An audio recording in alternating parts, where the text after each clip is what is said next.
சொந்தம் பந்தம் சேர்ந்திருந்தா சொத்து சுகம் தேவையில்லை. பந்தம் விட்டு போச்சுதுன்னா வாழ்வதிலே லாபமில்லை.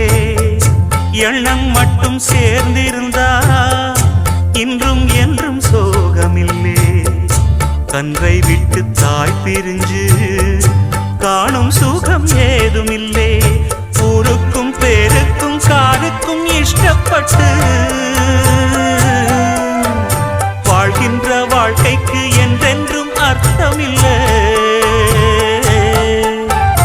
ஊருக்கும் பேருக்கும் காருக்கும் இஷ்டப்பட்டு